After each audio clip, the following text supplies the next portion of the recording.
In 1247, Wainwright is looking for food in the middle of a storm. After getting just a few berries from an old bush, she falls asleep on the ground. After the storm passes, she wakes up and sees a light in the distance, so she follows it until she finds Robin sitting by a bonfire. When she asks for food, he lets her sit with him. Wainwright realizes that this man is the legendary outlaw Robin Hood, protector of the weak. He's known for stealing from the rich and giving to the poor. However, Robin says the stories about him are all lies and he's nothing but a murderous brigand who killed and robbed for the joy of it. After getting her a warning, Robin walks away. Wainwright eats something and says a prayer before she goes looking for Robin. She finds him sleeping next to another bonfire and gets ready to attack him, but he reveals he's awake and tackles her first. He quickly slashes her neck and watches her bleed as he realizes she wanted revenge because he killed her relatives. Robin points out the mistakes she made before stabbing her to kill her. The next morning, Robin buries Wainwright's body next to all the other people who have failed to kill him. Later, while Robin is washing up in the river, he's approached by his old friend Little John. After sharing that all the other members of the gang are dead, John asks Robin for help. He explains that 10 years ago, he killed a farmer and took his identity. Since then, he's been living on the farm with his wife and daughter. Recently, the original farmer's relatives learned what happened, so they took his family and the farm from him. They also tried to kill John, but he managed to escape, and now he wants Robin's help to get it all back. At first, Robin says he's tired of fighting, so John says their enemies are strong and it'd be a mighty battle. Thinking this may be the end he's seeking, Robin agrees to help. For the next several days, Robin and John travel together on foot. When they reach a bridge, John kills a man to take his food. While they eat, John mentions one of their adventures, but Robin points out that it's one of the stories and that it never actually happened. Then John tells him about his wife Margaret, who helped him become more than a monster with her kindness. She even taught him to pray and paint. John thinks that after they rescue her they can start over beyond the mountains, but Robin doesn't plan to survive this battle. When they arrive at the farm, the men make a plan. First they take off their clothes and rub their skin with dirt to get rid of their body odor. Then they wait until a thick fog has covered the area to move. Robin kills a guard dog with an arrow to the eye before sneaking into a shack, where he kills every person he finds. A wounded man manages to leave, but Robin follows him to stab him. Afterward, the duo goes to the main house and kills the guy at the door. When they burst in, a man uses Margaret as a shield while telling a boy to go looking for backup. Margaret asks John to take care of their daughter before the man stabs her several times. John screams in fury and grief before jumping on the man to beat him up to death. Meanwhile, Robin sees the running boy and shoots him in the head with an arrow before he can reach his relatives. The body rolls down into the river. A furious John keeps beating up Margaret's killer even though he's already dead, to the point he rips off his jaw. Then he moves to Margaret's side and has a breakdown. At that moment he realizes that his daughter little Margaret is watching him, so he holds her hands and they pray together. Next, John cleans Margaret's body and prepares it for burial. At the same time, Shepherd Arthur is out with his sheep when he suddenly sees his cousin with an arrow in the head. The boy is taken to the family home, where he dies. The clan's elderfather says a prayer while suiting up, hungry for revenge. That night, Robin is awakened by a strange noise and he discovers that the original farmer's family has set the main house on fire. He gets his bow to quickly shoot a man down, but another guy closes the door to lock him up in the shack, which is now on fire too. Robin tries to push the door open to no avail, so he instead stabs the man's hand through the wood. Then Robin comes out coughing because of the smoke, but he still manages to pull the man's hand through the blade. When Robin tries to crawl away, the man pushes his face into the mud, so Robin grabs his split hand and pulls the halves to make him roll in pain. Then Robin tries to finish him, only for the guy to stab him with a knife a few times. Robin steals the knife to stab him in return before killing him by inserting a torch into his mouth. At that moment, John comes out of the main house with little Margaret. After dropping the girl, he goes back inside for his wife's body, ignoring Robin's warnings. Suddenly the elderfather shows up, announcing he wants John's and little Margaret's life as reparation for the relatives he lost. Robin immediately confronts him and a vicious fight ensues. Both men keep attacking each other without mercy and it seems that the elderfather has the upper hand. After stealing the man's knife, Robin tries to stab him in the head, but the elderfather blocks it and his arm gets stabbed instead. Then the elderfather knocks Robin down and breaks his leg with his mace. He also hits him in the back, but before he can smash his head too, John appears behind him and kills him first. The next day, John and Margaret take Robin away on a cart. Robin stays unconscious most of the time, but he remembers the pain of having his wounds closed with a burning iron. The group takes a boat to reach an island and John drops Robin off at a monastery. He can't stay because the rest of the farmer's family will probably come after him, so he and Margaret leave while Robin passes out at the sight of a strange figure. When Robin wakes up, he's comfortable on the bed. Sister Bridget comes to check on him and explains he was unconscious for 6 days. She also explains that John sealed his wounds correctly but his broken bones will take a while to recover. When Bridget asks for his name, he gives her a fake one. While she changes his bandages and treats him with bloodletting, Bridget reveals that the past few days of feverish Robin asked her to let him meet his end and she apologizes for not respecting his wish. That night, the strange figure appears in Robin's room. This strange guy has his whole body covered in bandages including his face, and he warns Robin that he better not put the monastery in any danger. A few days later, Robin can finally walk again and he practices around his room under Bridget's careful watch. When he's strong enough to open the door, she lets him go out.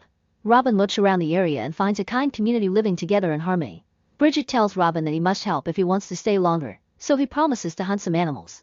Afterward, Robin goes to the shore and finds a boat, but he isn't strong enough to push it into the water. The mysterious man sees him and calls him out for trying to escape. In the daylight, Robin realizes that this man is a leper.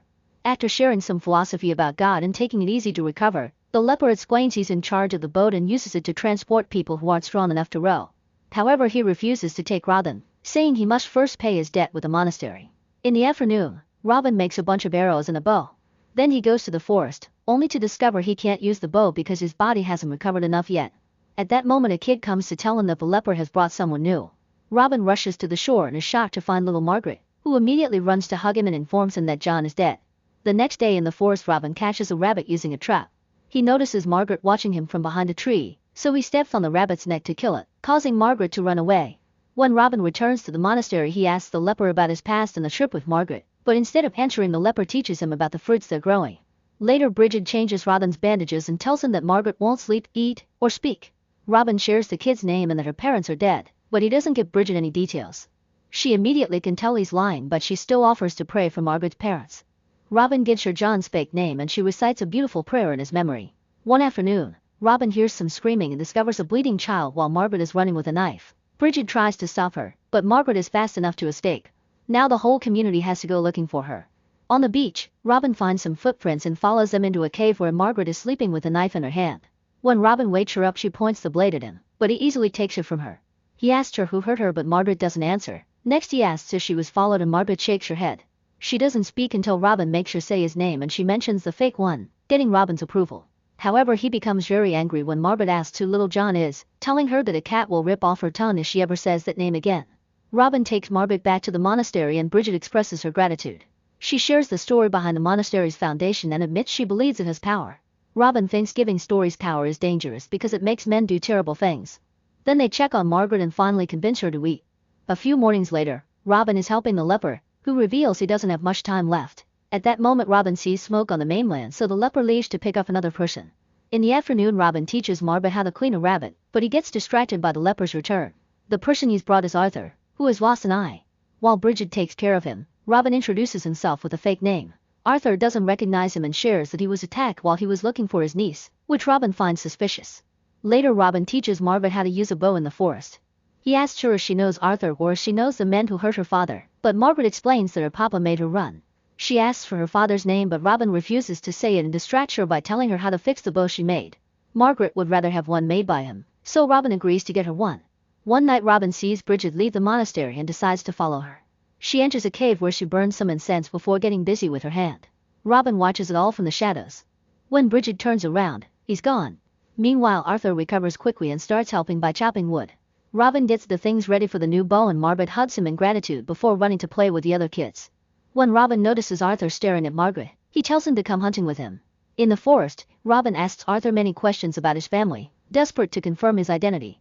Arthur lets him look at his wound and says that bandits did it, so Robin points out he's lucky they didn't take his whole head. Their conversation is interrupted by a kid telling them that Bridget needs them. In the monastery, Bridget leaves Robin alone with the leper, who has asked for him on his deathbed. The leper wonders if he's heard the story of Robin Hood and Guy of Gisborne, admitting that he knows Robin's real identity. Robin tells him it's just another story and there never was a Guy of Gisborne. However, the leper reveals he's the guy and confirms it by showing he's missing the ear Robin cut off. The leper asks Robin to protect the monastery after he's gone, but also makes him promise to never tell Bridget who he really is. That afternoon, the community holds a funeral for the leper. Determined not to let anyone from his past ruin this peaceful place, Robin says goodbye to Bridget before sailing to the mainland with Arthur under the excuse they have someone to pick up. On the beach, Arthur notices there's nobody around, so Robin says they shall wait. Then Robin points out that Arthur is lying about his name, so the boy admits that his real name is Godwin. Robin explains that he killed many people in the past, but the violence never stops because the relatives of his victims keep coming after him and he has to kill them as well. The cycle of revenge is nothing but a curse. Godwin has a breakdown as he admits he doesn't want to kill Margaret, but he has to do it for his clan. Robin tells him he should be with his family and appreciate his life instead of killing for them, so he wants Godwin to run away or he'll murder him first. Godwin leaves without another word. When Robin returns to the monastery, He decides to tell Bridget his real name, calling himself a monster. Devastated by this revelation, Bridget walks away without saying anything and doesn't hear Robin's apology. To avoid falling into despair, Robin stays busy by running to the woods and killing a wild boar. He spends the rest of the day cleaning it. That night, Robin tells Bridget that he'll leave if she wants him to. Bridget only makes him get in bed to continue his treatment. His arm bleeds into a pot and Bridget doesn't cover the wound, so Robin wonders if she's finally killing him. After some hesitation, Bridget bandages his arm and leaves. Later Bridget paints everyone's faces so they can celebrate their food around the fire. However, she ends up returning to the room and reveals that it was Robin who killed her family. Her house was set on fire and her husband wrapped himself around her children, but they all died in the end. Drowning in guilt, Robin doesn't say anything. Then Bridget returns to the cave to have a breakdown in private. Meanwhile, Margaret tries to check on Robin, who won't speak or open the door to her. After he falls asleep, he dreams that John is in the room with him.